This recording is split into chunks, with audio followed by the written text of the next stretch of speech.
हरे कृष्णा। तो हम लोग श्रीमद् भागवतम पे चर्चा कर रहे हैं। हम लोग पहले श्लोक को देख रहे हैं, पहले स्कंद के पहले अध्याय का। और श्रीधर स्वामी की कमेंट्री को हम लोग कई दिनों से चर्चा कर रहे हैं। तो आज हमारा 8वां दिन है और आज हम लोग श्रीधर स्वामी की कमेंट्री को पूरा करने का प्रयास करेंगे। तो हम लोग श्लोक पढ़ते हैं। स्कंद प्रथम अध्याय पहला श्लोक। ओम नमो भगवते वासुदेवाय जन्मादस्य यतोऽन्वयादितरतश्चार्थेष्वभिज्ञः स्वराट् तेने ब्रह्महृदयादिकवये मुह्यन्ति यत्सूरयः तेजो वारिमृदां यथा विनिमयो यत्र त्रिसर्गो मृषा धाम्ना स्वेन सदा निरस्तकुहकम् सत्यम परम धीमहि। हरे कृष्णा। तो हम लोग अनुवाद वगैरह सब हम लोग नहीं पढ़ रहे हैं, सब पढ़ चुके हैं पहले ही। ठीक है, तो हम लोग बस सब शुरू करते हैं। हाँ, यहाँ पे देखिए, हम लोगों ने पिछले क्लास में चर्चा ये किया था कि व्यासदेव जो ये श्लोक लिख रहे हैं, सत्यम परम धीमहि, कि मैं परम सत्य पे ध्यान करता हूँ। तो हम लोगों ने ये देखा था कि हम लोग प्रधान का ध्यान नहीं कर रहे हैं, वो जड़ है। जीव का ध्यान नहीं कर रहे हैं क्योंकि उसके पास स्वतः सिद्ध ज्ञान नहीं है। ठीक है, वो कंडीशनड है। ठीक है, ये हो गया था। हम ब्रह्मा जी पे भी ध्यान नहीं कर रहे हैं क्योंकि ब्रह्मा जी भी अपने ज्ञान के लिए भगवान पर आश्रित हैं।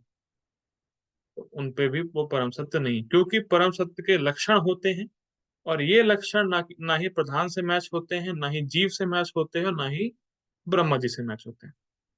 ठीक। तो इसी चीज को हम कंटिन्यूएशन में आगे बढ़ा रहे हैं। तो हम लोग ने लास्ट में देखा था कि ब्रह्मा जी पे हम ध्यान नहीं कर रहे क्योंकि ब्रह्मा जी को भगवान कृष्ण ने ज्ञान दिया है और ब्रह्मा जी इस जगत के कारण नहीं है। ठीक। अब यहां से आगे शुरू होता है। मान लीजिए कोई प्रश्न उठाए, तो प्रश्न क्या उठा रहा है, देखिए।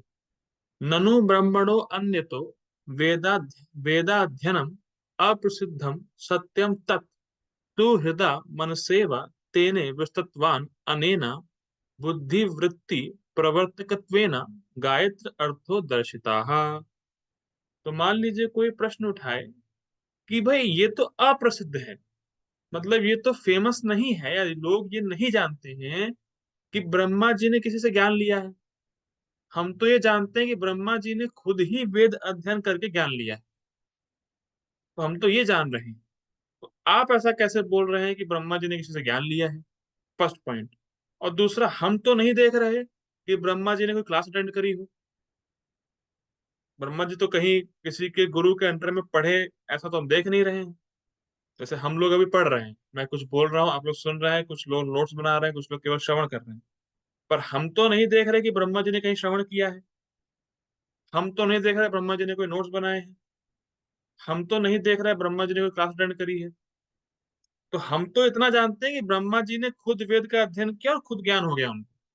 हम तो ये समझ रहे हैं। ये तो बड़ी अप्रसिद्ध बात है कि ब्रह्मा जी ने कहीं से ज्ञान लिया हो। मान लीजिए कोई प्रश्न उठाए। ठीक है, मैं फिर रिपीट कर रहा हूँ, प्रश्न समझ में आया?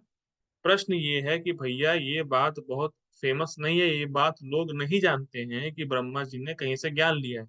हर किसी को ये लगता है कि ब्रह्मा जी ने खुद वेद अध्ययन किया और उनको ज्ञान हो गया। और किसी ने ये देखा नहीं कि ब्रह्मा जी ने कोई क्लास अटेंड करी है, ब्रह्मा जी ने नोट्स बनाए हैं, ब्रह्मा जी ने श्रवण किया।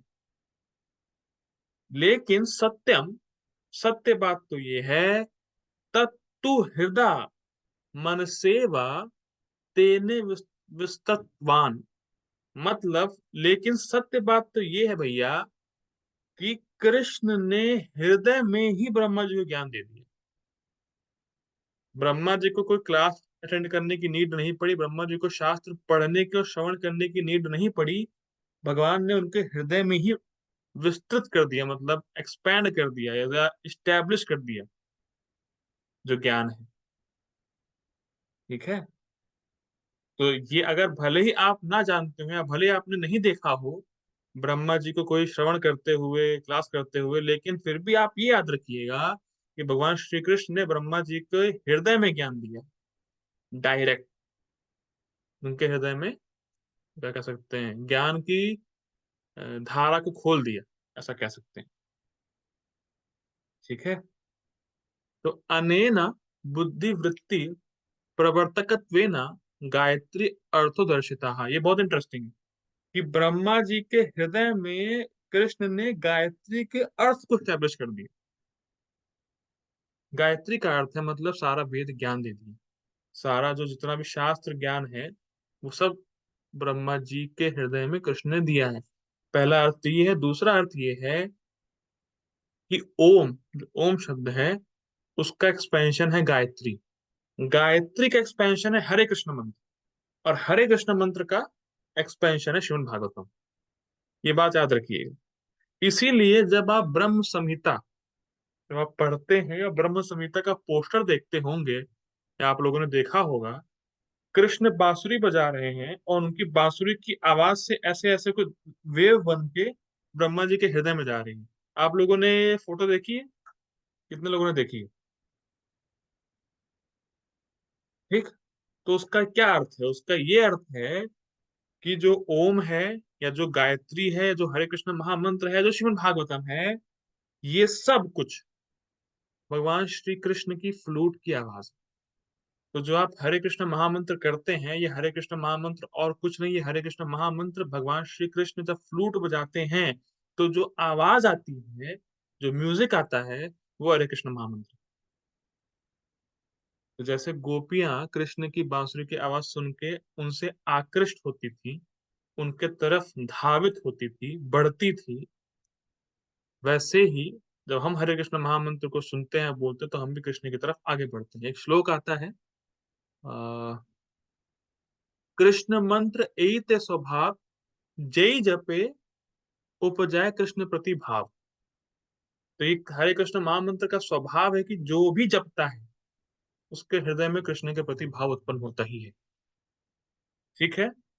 तो जो गायत्री मंत्र है, जो हरे कृष्ण महामंत्र है, जो ध्वनि है भगवान श्री कृष्ण के बांसुरी की, वो सारा वैदिक ज्ञान लेके ब्रह्मा जी के हृदय में स्टैब्लिश कर दिया। तो ये अर्थ है।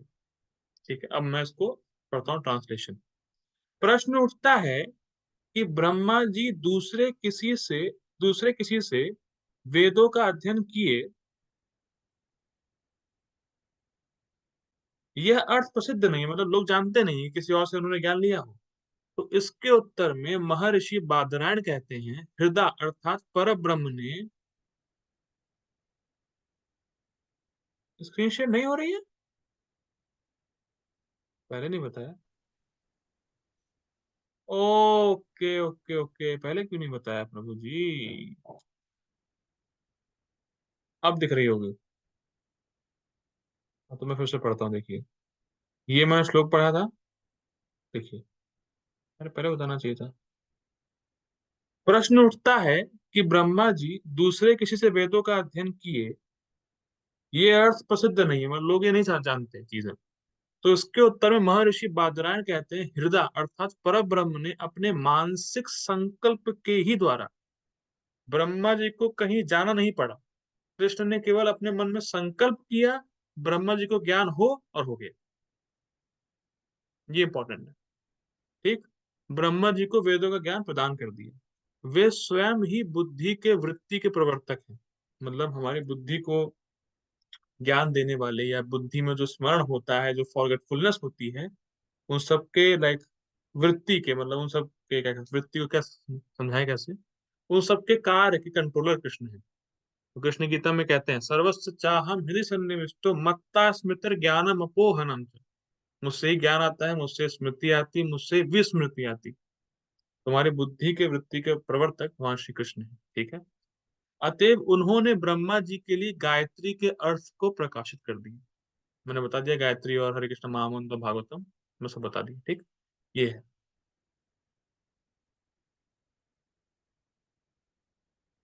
अब देखिए आगे पढ़ते हैं। वक्ष्यति ही प्रचोदिता येन पुरा सरस्वती वितन वातजस्य सत्यम स्मृतिम हृदय स्वलक्षणा प्रादुर्भूत किलास्यतः सा मे ऋषीणाम ऋषिभः प्रसीदताम इति। पढ़ते हैं इसको, संस्कृत इसके ट्रांसलेशन को। जिन्होंने सृष्टि के प्रारंभ में ब्रह्मा के हृदय में शक्तिशाली ज्ञान का विस्तार किया और सृष्टि तथा अपने विषय में पूर्ण ज्ञान की प्रेरणा दी, और जो ब्रह्मा के मुख से प्रकट हुए प्रतीत हुए, वे भगवान मुझ पर प्रसन्न हो। श्रीमद् भागवतम 2422। मतलब बेसिकली उसको कि भगवान श्री कृष्ण ने ब्रह्मा जी के हृदय में ज्ञान दिया है, इसका प्रमाण दे रहे हैं। इसका प्रमाण भागवतम में मिलता है। ठीक है, मतलब ये कोई बात वो नहीं है कि अपने मन से बताई जा रही है, ये प्रमाण है। ब्रह्मा जी ने कृष्ण से हृदय में ज्ञान लिया है। ठीक। अब एक बहुत अच्छी बात बता रहे हैं यहाँ पे, एक अच्छा क्वेश्चन और पुटअप कर रहे हैं। देखिए, मैंने बता रखा है आचार्यों की टीका की शैली यही होती है। वो क्वेश्चन उठाते हैं, खुद ही आंसर करेंगे, फिर क्वेश्चन उठाएंगे, फिर खुद ही आंसर करेंगे। तो अब यहाँ पे एक न्याय है, उसको बोलते हैं सुप्त प्रतिबुद्ध न्याय। मैं फिर रिपीट करूंगा, यहाँ पे एक न्याय है, उसको बोलते हैं सुप्त प्रतिबुद्ध न्याय। इसका मतलब क्या होता है? देखिए, हमें हरे कृष्णा प्रभु जी। प्रभु जी, जब आप सुबह सो के उठते हैं तो आपको कोई याद दिलाता है कि आप अपूर्व हैं, या वो खुद पता होता है कि हम अपूर्व हैं? पता होता है। ये पता होता है कि सुबह उठ के आपको ब्रश करना है, या डेली जो काम करते हैं वो करने हैं, नाश्ता करना है, खाना खाना, सब आपको मालूम रहता है। या आपके कहाँ अपॉइंटमेंट है, किसको पढ़ाना है, किसको नहीं पढ़ाना है, कहाँ जाना, सब मामला फिट रहता है पहले से। लेकिन जब सो रहे होते तो क्या ज्ञान होता है? ये सब होता है। नहीं। सो के उठने के बाद आपको खुद ही तो ज्ञान हो जाता है अपने आप। ठीक है, बस यही पूछना था। इसी को बोलते हैं सुप्त प्रतिबुद्धि न्याय। मैं पहले संस्कृत पढ़ूंगा, समझाऊंगा फिर। ननु मतलब होता है परंतु संस्कृत में। ननु ब्रह्मा स्वयं एव सुप्त प्रतिबुद्धि न्यायेन वेदम उपलब्धताम वेति आहा। वेति आहा मतलब लोग ऐसा प्रश्न कह कर सकते हैं कि कि भैया, सुप्त प्रतिबुद्धि न्याय के अकॉर्डिंग जब ब्रह्मा जी सोते हैं और जब सुबह उठते हैं, तो उनको खुद ही अपने आप ज्ञान हो जाता होगा। तो भगवान का कहाँ रोल आया उसमें? भाई, जब हम सो के उठते हैं तो हमें कोई बताता नहीं है ये करो वो करो, हमें मालूम रहता है। तो जब ब्रह्मा जी सो के उठते होंगे तो उनको अपने आप ही ज्ञान हो जाता होगा, तो भगवान की क्या नीड है उसमें? तो भगवान से ब्रह्मा जी ने ज्ञान लिया, ये कुछ बात पल्ले पड़ती नहीं है, कुछ बात जमी नहीं, ऐसा कह सकते हैं। तो कुछ लोग ऐसा प्रश्न कर सकते हैं। सुप्त प्रतिबुद्धि न्याय के अकॉर्डिंग तो भैया ब्रह्मा जी को खुद ही ज्ञान हो जाता। ठीक है। तो अब उसके उत्तर में बोल रहे हैं, यद अस्मिन ब्रह्मणि सूर्यो अपि मुह्यन्ति। ये मतलब बोल रहे हैं, आपने सुना होगा अगर तो, प्रथम श्लोक में जो हम लोग पढ़ रहे हैं उसमें एक शब्द आता है मुह्यन्ति यत् सूर्यः। उसको समझा रहे हैं हम। वो बोल रहे हैं कि भैया, वेदों का ज्ञान इतना ज्यादा खतरनाक है कि देवता लोग भी मोहित मोहित हो जाते हैं। देवता तक वेद का ज्ञान या ब्रह्म ज्ञान नहीं समझ पाते। तो इसीलिए ये कहना कि सो के उठने अपने आप ज्ञान हो गया, ऐसा पॉसिबल नहीं। क्योंकि ये ज्ञान इतना आसान नहीं है कि हम सो के उठे और ज्ञान हो जाए, क्योंकि ये ज्ञान से तो बड़े बड़े देवता तक मोहित हो जाते हैं। तो इसीलिए ये ज्ञान को तो हमें भगवान से लेना ही पड़ता है। समझे? ये मतलब है कि ये ज्ञान इतना इजी नहीं है, ये ज्ञान इतना आसान नहीं है कि हम सो के उठे अपने आप हो जाएगा, क्योंकि ये ज्ञान तो बड़े बड़े देवताओं को भी नहीं हो पाता है। ठीक है, ये अर्थ है। आगे पढ़ते हैं। तस्मात् ब्रह्मणो अपि पराधीन ज्ञान ज्ञानत्वात् स्वतः सिद्ध ज्ञान परमेश्वर एव जगत कारणम। तो बोल रहे हैं, तस्मात् इसीलिए ब्रह्मणो अपि, जो ब्रह्मा जी का ज्ञान है वो पराधीन ज्ञान है। पराधीन मतलब ब्रह्मा जी का जो ज्ञान है वो भगवान श्री कृष्ण पर आश्रित है। मतलब भगवान श्री कृष्ण नहीं होंगे तो ब्रह्मा जी को ज्ञान होगा नहीं। तो पराधीन है, मतलब ब्रह्मा जी अपने ज्ञान के संबंध में डिपेंडेंट हैं कृष्ण। कृष्ण होंगे तो ही ब्रह्मा जी को ज्ञान हो पाएगा, वरना ब्रह्मा जी को ज्ञान अपने आप नहीं हो पाएगा। ठीक। लेकिन स्वतः सिद्ध ज्ञान परमेश्वर, लेकिन भगवान श्री कृष्ण का ज्ञान स्वतः सिद्ध है, उनको ज्ञान ऑलरेडी ऑटोमेटिक है। और एव जगत कारणम, इसीलिए वो इस जगत के कारण है। अतएव सत्यो, और इसीलिए भगवान कृष्ण सत्य हैं। सत्य का मतलब समझिए क्या होता है। सत्य का मतलब होता है जो देश काल और पात्र से परिच्छिन्न ना हो, मतलब हर समय है, हर देश में है। मतलब भगवान श्री कृष्ण कनाडा में भी है, यूएस में भी है, इंडिया में भी है, पूरे वर्ल्ड में हर जगह है। और हर समय है, और हर पात्र में है, मतलब हर कण कण में है। तो उसको बोलते हैं सत्य। ठीक, भगवान श्री कृष्ण सत्य हैं। असतः सत्ता प्रदत्वाच च परमा सत्य सर्वज्ञत्वेन च निरस्त कुहकस्तम। और इसीलिए भगवान हर जगह हैं, और भगवान सत्य हैं। इसीलिए भगवान अपने ही प्रभाव से माया को दूर किए रहते हैं। ठीक है, हम लोग पढ़ते हैं इसका हिंदी। यदि यह मान ली, ठीक है प्रभु जी, आप क्वेश्चन है पूछिए।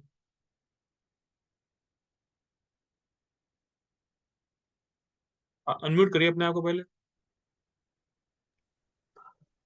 क्वेश्चन ये है कि ब्रह्मा जी को ज्ञान ये हो नहीं सकता, इसलिए कि ये ज्ञान होना थोड़ा कठिन है, हम्म। इसलिए कि बड़े बड़े देवताओं को नहीं हो पाता है, इसलिए ब्रह्मा जी को नहीं हो पा रहा है। नहीं, ये ज्ञान इतना टिपिकल है कि बड़े बड़े देवताओं को भी नहीं हो पाता है। तो इस ज्ञान की डिफिकल्टी को देख के ब्रह्मा जी को अपने आप ज्ञान हो नहीं सकता। तो देवता जो है वो तो लोअर है ब्रह्मा जी से, तो हम्म। हो सकता है देवताओं को ना हो पाता हो, ब्रह्मा जी को हो जाता हो। नहीं हो पाता ना, तो इसलिए बोल रहे हैं। सूर्य हो, सूर्य हो मतलब जितने भी देवता हैं, बड़े बड़े देवता तक। जैसे जैसे हम बोले बड़े बड़े लोगों तक, तो जब बड़े बड़े लोगों को नहीं हुआ, छोटे लोगों को कैसे होगा। बड़े बड़े लोगों तो तक, बड़े बड़े देवताओं तक नहीं हो पाता, तो मतलब जब बड़े लोगों को नहीं हो रहा तो छोटे लोग कैसे हो जाएंगे। तो बड़े लोगों को भी नहीं हो तो रहा है, वो इंक्लूसिव है उसमें। तो देवता जो सारे हैं वो तो ब्रह्मा जी से नीचे है ना। तो ब्रह्मा जी भी तो एक देवता हैं, तभी तो बोल रहे हैं बड़े बड़े देवता तक। बड़े बड़े में वो भी तो आ गए। अच्छा अच्छा ये अच्छा। वो ठीक। सेट और सबसेट, मैथ हाँ। वाला। ठीक ठीक। ठीक। ठीक। तो कहाँ पे थे। हाँ, तो अब इसका ट्रांसलेशन देखिए।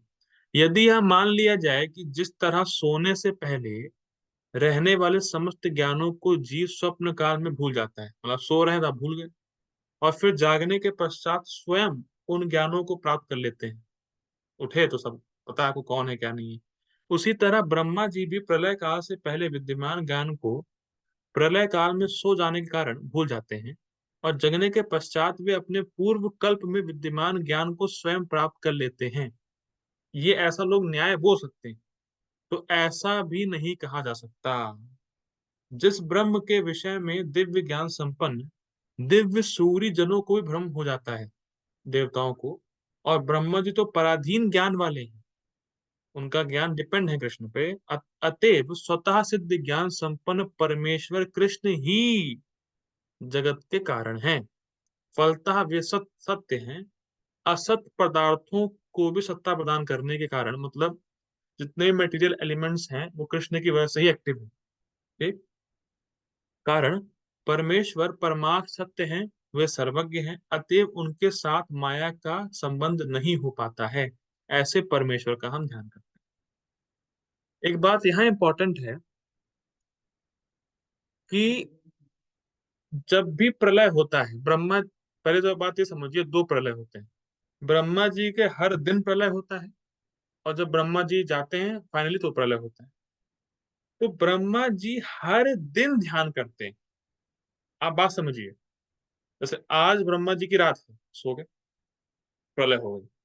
जब वो सुबह उठेंगे फिर कृष्ण से ज्ञान लेंगे, फिर सोएंगे, फिर सुबह उठेंगे कृष्ण से ज्ञान लेंगे। तो मतलब हर दिन ब्रह्मा जी भी ध्यान करते हैं। तो अगर एक दिन हम कृष्ण पे ध्यान नहीं करेंगे, अगर एक दिन हम जपा नहीं करेंगे, भक्ति नहीं करेंगे, तो बड़ा नुकसान हो जाएगा, हमें वो दिव्य ज्ञान मिल नहीं पाएगा। तो हमें डेली ध्यान करना पड़ेगा, डेली सुबह उठ के भक्ति करनी पड़ेगी, या कम से कम कृष्ण से संपर्क लेना पड़ेगा किसी ना किसी अंग से, या श्रवण करिए या जपा करिए, कुछ कुछ करिए। हर दिन सुबह उठ के कुछ ना कुछ करना पड़ेगा। ठीक है, ये इंपॉर्टेंट है, तब ज्ञान मिलेगा। अब बस बहुत सिंपल है कमेंट्री। अब बस थोड़ा गायत्री मंत्र के ऊपर है, वो थोड़ा समझेंगे, बहुत सिंपल है। धीमहि गायत्रा प्रारंभेण च गायत्री आख्य ब्रह्म विद्या रूपम एतत् पुराणम इति दर्शितम। धीमहि ज्ञा धीमहि गायत्री मंत्र का पद है, मतलब गायत्री मंत्र में धीमहि आता है। उसके द्वारा ही इस श्रीमद् भागवत पुराण का प्रारंभ किया गया है। तो श्रीमद् भागवतम की स्टार्टिंग ही धीमहि से है। सत्यम परम धीमहि पहले श्लोक में ही आता है। इससे स्पष्ट सूचित किया गया है कि यह पुराण गायत्री नामक ब्रह्म विद्या स्वरूप, मतलब गायत्री मंत्र का एक्सपेंशन है श्रीमद् भागवतम। ठीक। अब देखिए, आप बात समझिए। दो भागवत नाम की पुराण है, एक है देवी भागवत और एक एक है भागवत महापुराण। तो कई बार लोग दैवी भागवत को भागवत महापुराण समझ बैठते हैं। तो अब यहाँ पे ये श्लोक बताता है कि श्रीमद् भागवतम या भागवत महापुराण की क्या पहचान है। मतलब आप कैसे पहचानेंगे कि ये पुराण भागवत महापुराण है। आप समझ रहे हैं? हम कैसे पहचानेंगे कि ये जो पुराण मेरे हाथ में है, ये श्रीमद् भागवतम है या भागवत महापुराण है। तो इसके लिए श्लोक दिया जा रहा है। यथोक्तम मत्स्य पुराणे पुराण दान प्रस्तावे यत्राधिकृत्य गायत्री वर्ण्यते धर्म विस्तारः वृत्तासुर वधोपेतम तद भागवतम इष्यते लिखित्वा तच्च यो दद्यात् धेम सिंह समन्वितम प्रोष्ठपत्यां पौर्णमास्यां सयाति परमं पदम। हिंदी देखिए। अष्टादश सहस्राणि पुराणम तत्र कीर्तितम। मत्स्य पुराण के पुराण दान के प्रकरण में कहा भी गया है, जिसमें गायत्री को ही आधार बनाकर धर्म का वर्णन किया गया है। ये फर्स्ट पहचान है कि उस पुराण में स्टार्टिंग में गायत्री मंत्र का संबंध होना चाहिए। फर्स्ट पहचान है श्रीमद् भागवतम की या भागवत महापुराण की। दूसरा क्या पहचान है? तथा जो वृत्रासुर के वध की कथा से युक्त है, उस पुराण में वृत्तासुर का वध होना चाहिए, उसकी कथा होनी चाहिए, उसे ही भागवत कहा जाता है। ये हो गया पहला। उसको लिखकर सुवर्ण निर्मित सिंह आसन के साथ भाद्रपद मास की पूर्णिमा तिथि को जो दान देता है, वह परम पद को प्राप्त होता है। मतलब जो भद्र पूर्णिमा के दिन सोने के सिंहासन पे भागवतम का दान देता है, वो गोलोक जाता है, और डायरेक्ट डायरेक्ट एंट्री है गोलोक की।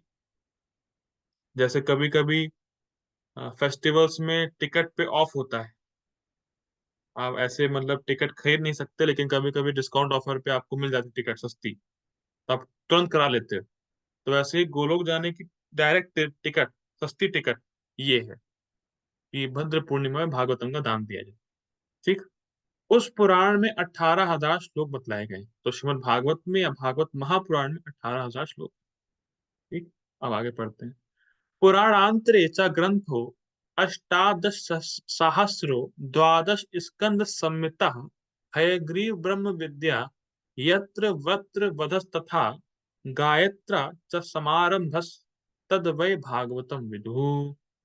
जो ग्रंथ 18,000 श्लोकों वाला है तथा जिसमें 12 स्कंद हैं, तथा जिसका गायत्री के धीमहि पद से प्रारंभ किया गया है, मतलब पहले श्लोक में सत्यम परम धीमहि ये शब्द होने ही चाहिए, उसी को भागवत कहा गया है। उसी ग्रंथ को भागवत पुराण या महाभागवत पुराण या भागवतम बोला गया है।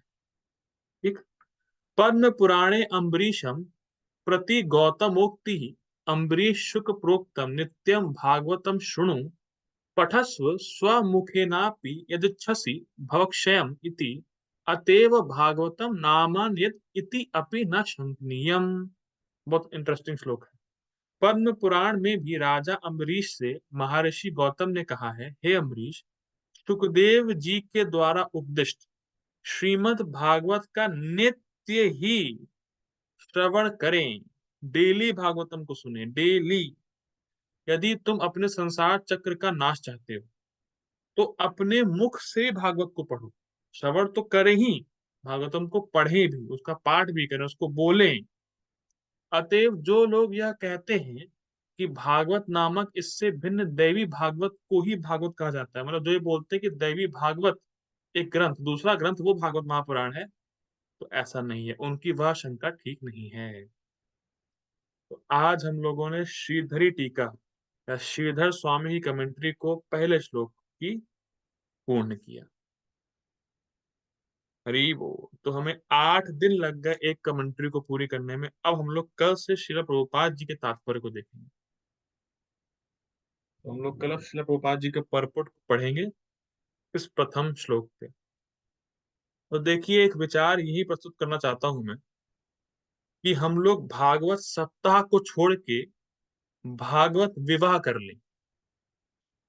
क्यों ना हम श्रीमद् भागवतम में शादी कर लें। तो शादी जो है वो 7 जन्मों का जीवन भर का साथ होता है। डाइवोर्स की बात तो फिलहाल, हाँ, इंडिया में तो नहीं है, लेकिन चलिए वेस्टर्न कंट्रीज में क्या बोला जाए। तो क्यों ना श्रीमद् भागवतम जो कि कृष्ण स्वरूप है और जो हमारे असली आश्रय हैं, हमारे असली मेंटेनर, असली पति जो कृष्ण हैं, उनसे शादी कर ली जाए और डेली उनसे मुलाकात करी जाए। मुलाकात करने का मतलब श्रीमद् भागवतम को सुना जाए।